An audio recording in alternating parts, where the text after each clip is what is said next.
আমার কাছে সরস্বতী পূজা মানে শুধু একটি পূজা নয়, এটা একেবারে আলাদাই একটা ভালোবাসা, শিক্ষা আর সম্পর্কের উৎসব।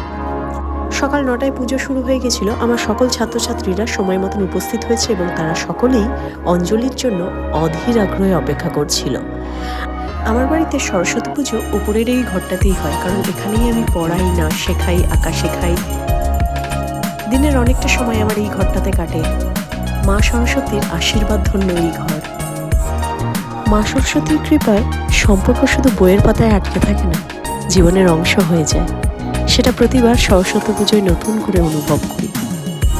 সকালের আলপনা, প্রতিমা সাজানো, বইয়ের সামনে অঞ্জলি, খিচুড়ি, ভোগ প্রসাদ বিতরণ, সব মিলিয়ে ঘরোয়া পূজা, কিন্তু মন ভরা আনন্দ।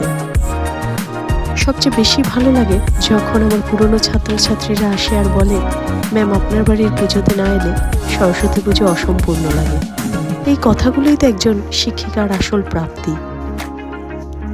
শিক্ষা দেওয়া মানেই তো বন্ধন, স্নেহ, সম্মান আর সারা জীবনের সম্পর্ক। এই ব্লগটিতে রইল আমাদের পুজোর কাটানো মুহূর্ত, হাসি ঠাট্টা, একসাথে বসে খিচুড়ি খাওয়া। আবার থাকবো পরবর্তী বছরের অপেক্ষায়। মা সরস্বতীর কাছে প্রার্থনা করি সকলের জীবনে জ্ঞান, প্রজ্ঞা আর সৃজনশীলতার আলো ছড়িয়ে পড়ুক।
সবই কমন পড়ে,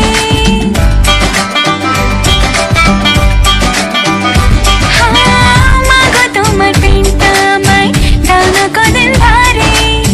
সোজা হাসে যেন পেপার, সবই কমন পড়ে। কঠিন কঠিন প্রশ্ন দেখে পেলে তা চমকায়। এসব কথা বলছি তোমায় নালিশ করে নয়, এসব কথা বলছি তোমায় নালিশ করে নয়। সরস্বতী বিদ্যাবতী তোমায় দিলাম খোলা চিঠি।